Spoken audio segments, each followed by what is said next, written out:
parler des politiques en astrologie. Non, mais on va en parler, mais on va pouvoir en rire un peu. En rire, voilà. Bon, bah, ça va nous faire du bien.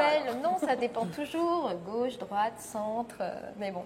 En tout cas, notre président, qui est juste là-haut, ni à gauche, ni à droite, mais bien au milieu, elle a toujours une popularité très chahutée, au moins jusqu'en juin-juillet, parce que le pauvre, il fait partie de la fameuse vague.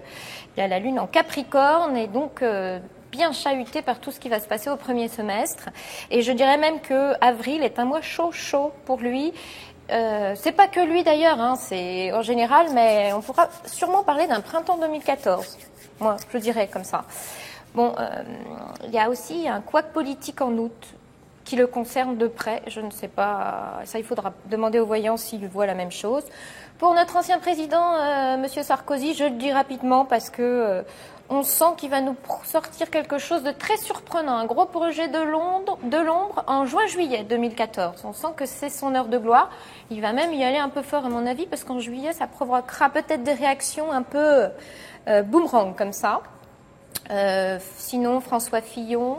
Alors, étonnamment, étonnamment ou pas d'ailleurs, sa popularité, elle n'est pas si mauvaise, mais au moment des municipales, il y a des... c'est des querelles, on sent que c'est controversé, qu'il y a des querelles, pas que pour lui, pour la suite aussi.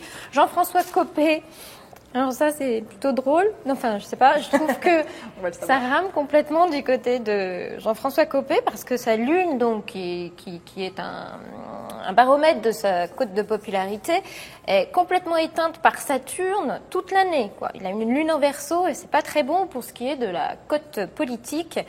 Et je pense qu'il n'y a rien de bien lumineux à attendre du côté de Jean-François Copé. Donc non, c'était pas drôle. Finalement. Alors, Monsieur Mélenchon, je ne sais pas pourquoi, juin-juillet, sa cote de popularité est au maximum. Allez savoir s'il ne va pas justement réagir au coup d'éclat de Sarkozy et qu'à ce moment-là, ça va. On ne sait pas pourquoi. En tout cas, j'ai l'impression que lui, au municipal, c'est plutôt tangent. Limite couac, mais juin-juillet, on va parler de lui. Élévation. Voilà. Alors Marine Le Pen, on verra, mais par rapport, on verra et aussi ce que vous, après, pour réagir, mais ça peut aller jusqu'au premier tour des municipales, et puis au deuxième tour, j'ai l'impression que ça ne suit pas du tout, et qu'en plus, il y a des controverses, il va y avoir des querelles, comment on appelle ça quand on se révolte contre les résultats et qu'on demande une révision. Enfin, je vois qu'il y a plein de querelles autour de ça. Après le deuxième tour, en revanche, sa petite heure de gloire nettement aux européennes, en mai. Ça, je le sens très fort. Mais j'ai Annabelle qui approuve à côté. Voilà, juste un petit éclairage sur la mairie de Paris qui va être rapide parce que Anne Hidalgo est un bon Gémeaux, mais on ne connaît pas son heure de naissance, donc c'est difficile de faire des prévisions. En revanche, sa rivale la plus importante, Nathalie Kosciusko-Morizet, on a son thème et il n'est pas très bon. Donc voilà, s'il y avait non seulement elle pourrait être beaucoup critiquée, mais en plus, ses ambitions politiques sont nettement freinées par Saturne pendant toute l'année.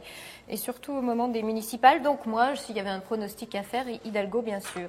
Sans même avoir son thème, ce qui est quand même intéressant. D'accord, c'est un peu par défaite de l'autre. Voilà, c'est un peu comme Sarkozy au moment des dernières élections, on prend celui qui reste. Voilà, c'est ça. Donc, par dépit. C'est ça, c'est un peu, voilà, je disais par défaite, par dépit. Non, ouais, mais c'est par dépit astrologique. Hein. Quand on n'a pas l'heure de naissance, on peut juste pas voir ce qui se passe dans le côté.